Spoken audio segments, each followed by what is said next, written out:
Retomamos el hilo, vamos a ver si el sismológico nos reporta algo al respecto de esta segunda alerta sísmica que se registró esta mañana, por lo menos en nuestros celulares. La primera fue, sí, un sismo de 5, un poquito más de 5 en Guerrero, y ahora estaremos esperando que el sismológico pues informe en cualquier momento sobre el tema. Retomamos el hilo, Mariana Benítez. La pregunta fue y sigue siendo para esta mesa. Elbester Gordillo, la ex lideresa del CENTE, ¿es o no una presa política, como dice su defensa, y se lo va a plantear o se lo está planteando hoy en estos días o en estas horas en Washington a la Comisión Interamericana de Derechos Humanos? Mariana, ¿estabas en eso?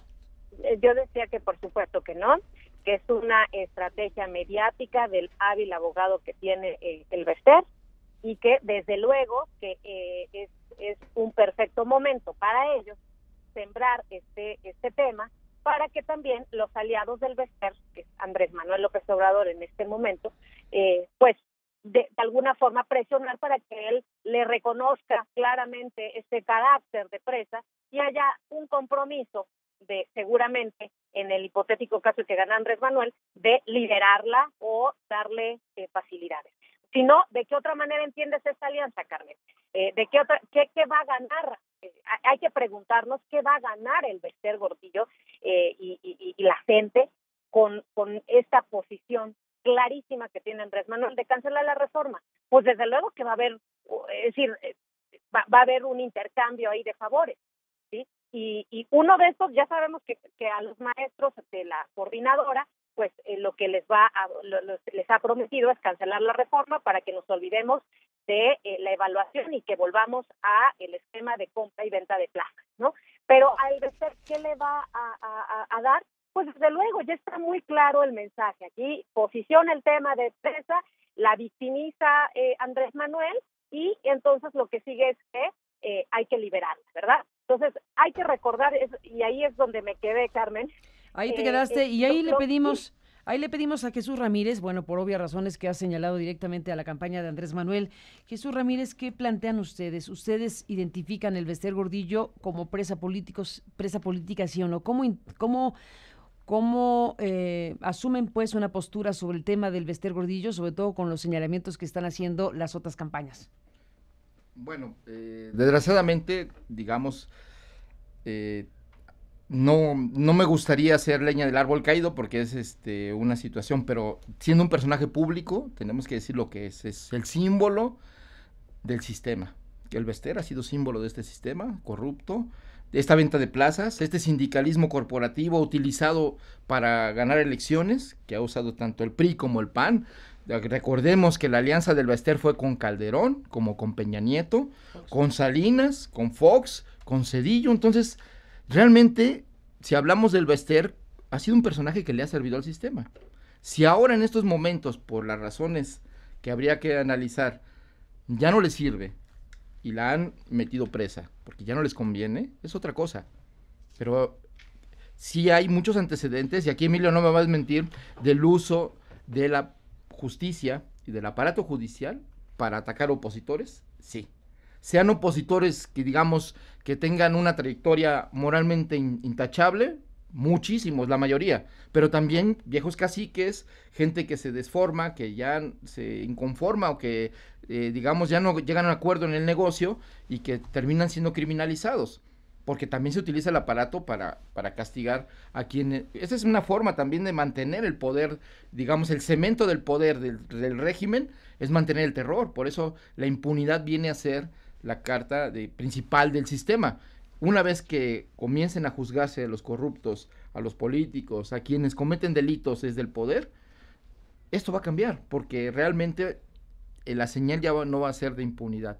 Entonces, lo que está sucediendo ahora, lástima que el caso de Elbester no es eso, sino es justo una venganza política contra alguien que sí tiene, digamos, una trayectoria completamente, desde nuestro punto de vista, reprobable, porque representa el símbolo de este sistema. Ahora que se pregunta el tema del yerno y el nieto de Elbester, que vayan a los actos de Morena, que constituyan un grupo de apoyo a Andrés Manuel, pues es su derecho. Si eso va a influir en la política pública, en el próximo gobierno o en la campaña en términos de discurso, yo creo que no. Andrés Manuel ha sido consistente en su crítica a la reforma educativa desde el principio.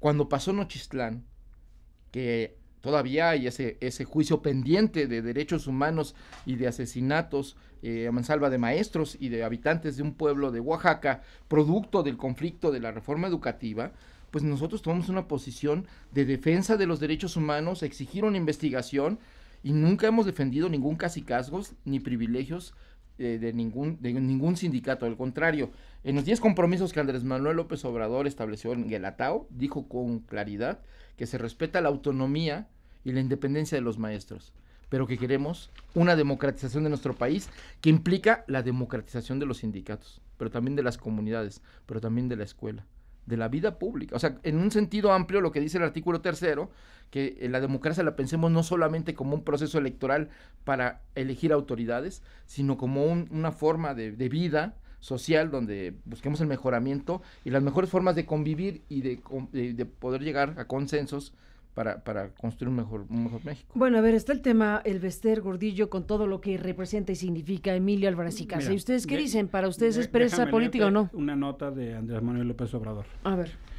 Quería la cacique sindical, el Bester Gordillo, llegar a un acuerdo conmigo y le dije que no, porque queremos llegar, pero con nuestra integridad y nuestros principios, no dejando trozos de dignidad en el camino. Si hubiera aceptado ese encuentro con el Bester, no estaría hablando con ustedes aquí, Nicolás Romero. Eso fue en 2011. Pasamos de una cacique a una perseguida política, ¿no? Ese es y por supuesto, Jesús, claro que tiene el nieto del Bester, el yerno, y todos el derecho a estar donde quieran estar. Pero también es innegable el hecho político que eso significa. Y el nieto no solo dijo que iba a vengar a su abuela y que iban a trabajar por el triunfo de Andrés Manuel. Eso es un hecho político innegable. Y el quiebre fue la elección del Estado de México. Andrés Manuel, y hubo discusiones públicas sobre eso, salió a decir, me regañaron porque en 2011 no me acerqué al Bester. Y en 2006 no me acerqué. Y pareciera ser que entonces ya llegaron a un acuerdo. Pero fíjate la fenomenología de este personaje, que lo cual es notable, porque es aquella fuerza política de poder fáctico que busca ganar en todos lados, porque lo que estamos viendo es una alianza con Andrés Manuel, pero al mismo tiempo el partido fundado por el Bester, Nueva Alianza, es aliado del PRI, ¿no? Está en los dos lados, ¿no? Entonces, pareciera ser el fenómeno como con Calderón. Van a llamar a votar por presidente por Andrés Manuel y van a hacer la estructura para tener su registro en esta vivencia. Y es clara las señales en esos dos sentidos. Ahora, lo que sí queda claro, a quien ninguno de los dos están viendo como aliado y atacan, es a Ricardo Anaya. La declaración del abogado dice, el abogado del Bester, que quiere ir a la Comisión Interamericana, ligeras e inmaduras las declaraciones del candidato Ricardo Anaya. Claramente ahí se está viendo un rival, y me parece que eso está empezando a ser una constante. Así como el abogado del Bester ataca, también ahora el famosísimo Javier Duarte, exgobernador de Veracruz, preso, denuncia a Ricardo Anaya por daño moral. O sea, lo que está pasando es que esos actores que han venido trabajando con el PRI, que ahora ven en Ricardo Anaya el opositor y lo atacan, están haciendo una alianza corrida con Andrés para la presidencia o más, no lo sé, pero el hecho político, Jesús, es así.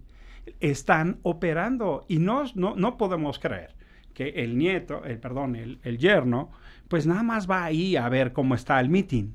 O sea, lo que es claramente una operación política. Y me parece, ¿por qué lo pongo en la centralidad y por qué decía lo anterior?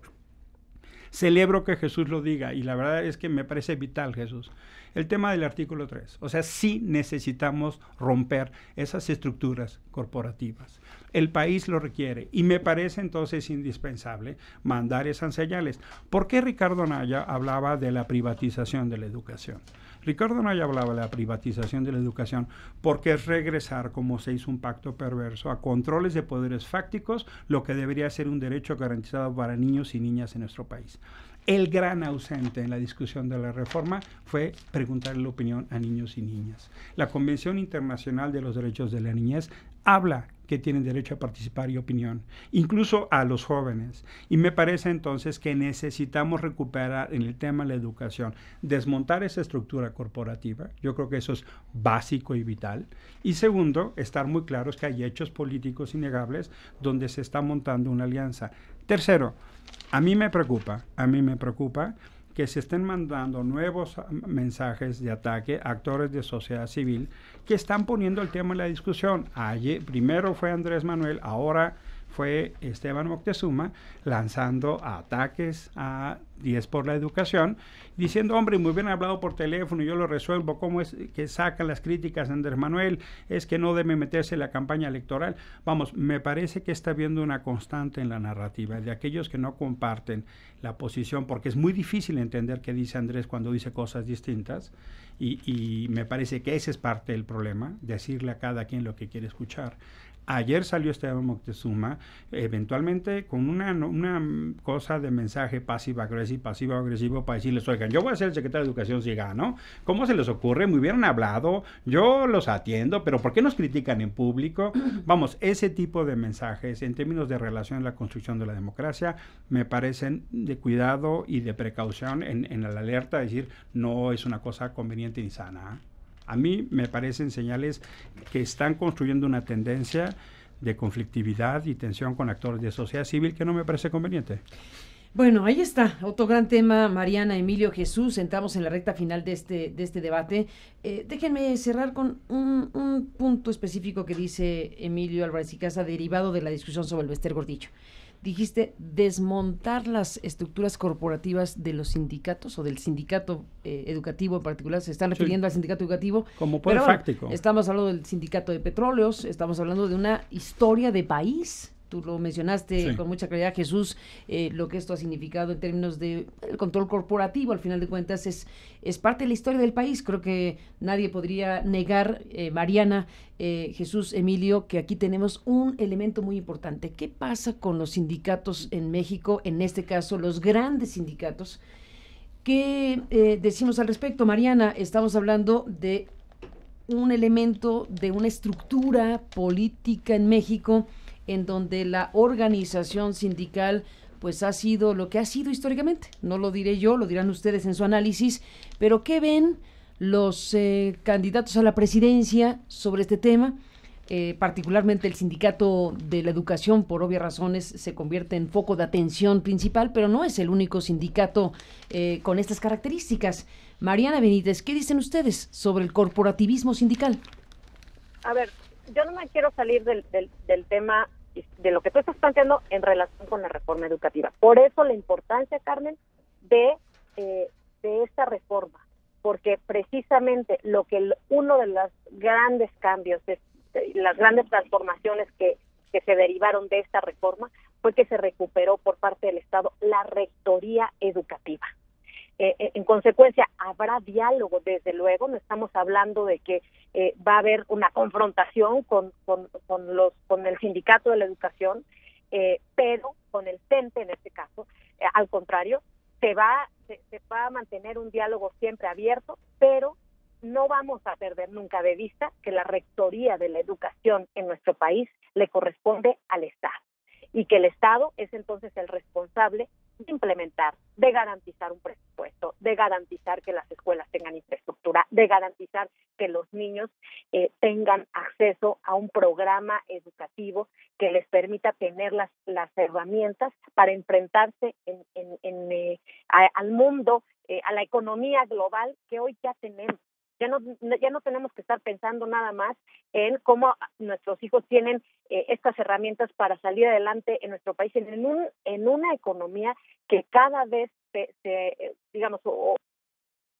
que cada vez se hace más global, que tienen que tener posibilidad de hablar inglés y a lo mejor otros idiomas. Entonces, esa es la discusión. Y lo importante es aquí, insisto, por tu pregunta que me haces en el caso particular del Sindicato de la Educación, va a haber siempre un diálogo constructivo, porque lo que nos interesa es que vayamos avanzando todos y que los maestros, por cierto, tengan mejores percepciones, porque aquí no estamos satanizando a los maestros, al contrario. Yo te puedo decir que el gran número de maestros, o la gran mayoría de los maestros, ya se han evaluado, y por supuesto que les interesa ser parte de esos incentivos que se han generado desde la reforma para ser mejores, para capacitarse. El día de ayer José Antonio Meade propuso un instituto de formación permanente y continua para los maestros y un instituto de formación inicial para los normalistas. Entonces, estamos hablando de que queremos entrar en una lógica donde todos ganen, pero donde todos ganemos significa que el objetivo central es que la educación sea el gran motor de desarrollo de este país y que los grandes beneficiados sean nuestros niños y niñas mexicanas. Mariana Benítez, gracias por estar esta mañana aquí. Seguimos en contacto. Buenos días. Muchas gracias, Carlos. Gracias por estar aquí. Emilio Álvarez y Casa, ¿qué dices para cerrar? Mira, necesariamente es el tema del sindicalismo en su estructura corporativa ha sido uno de los ejes de un sistema político controlador, autoritario y perverso. Y la lucha por la democratización del sindicalismo libre en México ha enfrentado incluso la ejecución de muchos de sus líderes que han sido asesinados. Y por eso es vital. Todavía se dan casos, por ejemplo, en el sindicato de Pemex, elecciones de sus dirigentes a mano alzada, en público, en espectáculos con donde ha fluido el alcohol y la amenaza corporativa, en términos de una condición francamente propia del medievo, ¿no? O sea, hoy por hoy una parte importante de los trabajadores mexicanos no tienen ni siquiera el mínimo del voto libre y secreto para elegir a sus líderes sindicales. Entonces me parece absolutamente clave que podamos enfrentar en recuperar la transición democrática de México, que ese es lo que ha insistido la iniciativa ahora en por qué está en el frente, un proceso de transformación para romper esas estructuras corporativas. Así nos falló en el 2000.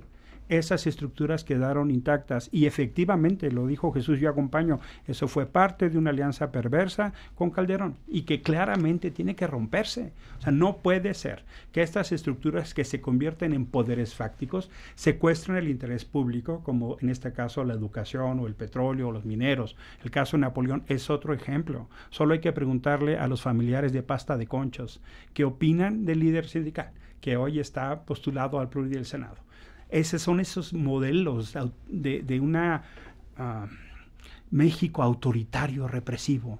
Los trabajadores en México no pueden elegir en libertad a sus líderes sindicales. Incluso ni siquiera ven los beneficios de sus cuotas sindicales, que es un manejo discrecional con líderes multimillonarios. Entonces, por supuesto, y por eso le decía a Jesús, qué bueno que él hace ese tipo de mensajes. Necesitamos esos mensajes de todos los candidatos, no de las vocerías, no de Jesús, no de mí, sino Andrés tiene que hacerlo, Ricardo tiene que hacerlo, todos, porque la verdad de las cosas es que es una de las mayores expresiones del atraso político de nuestro país. Que las y los trabajadores en México no puedan escoger libremente, nos va a llevar a un proceso de retraso, de regresión. Más allá de la urna, necesariamente tenemos que ubicar parte de la agenda democrática la libre elección sindical. Hoy eso en México ni siquiera está cercano al cumplimiento de la ley. Ya no digo a una realidad política, ni siquiera se cumple la ley. Y me parece un fenómeno que es la más acabada expresión del atraso político. Por eso, los hechos políticos de las presencias de liderazgos autoritarios son tan de alarma, Jesús, como los de Napoleón, como los del nieto del Bastero, como los del yerno, para poner dos ejemplos. Nos vamos, Jesús Ramírez, del equipo de campaña de Andrés Manuel López Obrador. ¿Con qué cierras? Bueno, primero, la educación es un tema central para el país. Necesitamos, tenemos el ejemplo de Corea del Sur.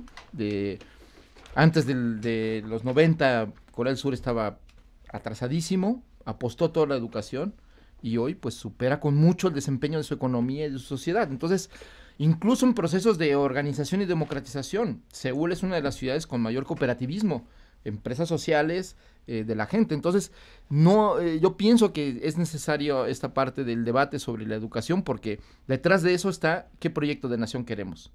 ¿Queremos un pueblo libre, soberano y educado, con capacidades no solo para hablar inglés, sino también para hablar náhuatl o tzotzil, para recuperar su cultura y su identidad y su historia, tener las herramientas tecnológicas, pero al mismo tiempo tener los conocimientos milenarios que aquí hicieron posible la contribución tecnológica de la milpa, las civilizaciones? En fin, el debate es complejo, pero yo creo que hay que romper el cartabón de que México no tiene futuro. Lo que aquí está en juego, y esta elección tiene que ver con todo precisamente por eso, es en términos de continuidad y cambio, continuidad a un proyecto entreguista subordinado a una globalidad que ahora se ha repartido los recursos naturales, pero no permite derechos a los pueblos, o una globalidad de diálogo de iguales entre naciones, entre pueblos, entre culturas, entre diferentes maneras de ver el mundo. Yo creo, vamos a una globalidad así, pero para eso necesitamos pueblos y países soberanos. Y hoy lo que hoy está en disputa en elección es tener o no un país como México soberano, no subordinado a los intereses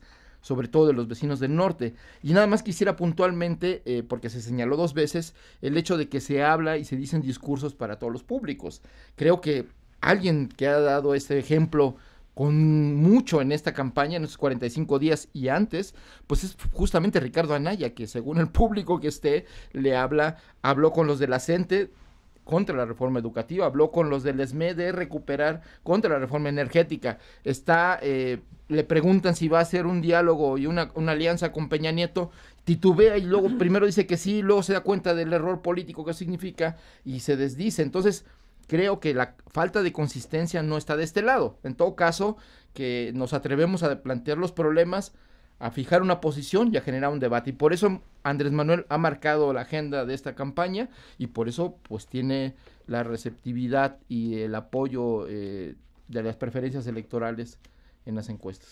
Pues ahí están las campañas políticas en este México 2018, gracias a Mariana Benítez de la campaña de José Antonio Meade, gracias a Emilio Álvarez y Casa de la iniciativa Ahora y de esta iniciativa que se suma a Por México al Frente con la candidatura de Ricardo Anaya, gracias a Jesús Ramírez del equipo estratégico de la campaña de Andrés Manuel López Obrador. Gracias por estar aquí, Jesús, Emilio, Mariana, a los tres gracias. Jesús, Mariana, seguimos abiertos a escuchar lo que están diciendo, a estos debates necesarios en los medios, en los espacios que, bueno, pues tenemos disponibles en México para hablar precisamente de lo que está ocurriendo en estos momentos.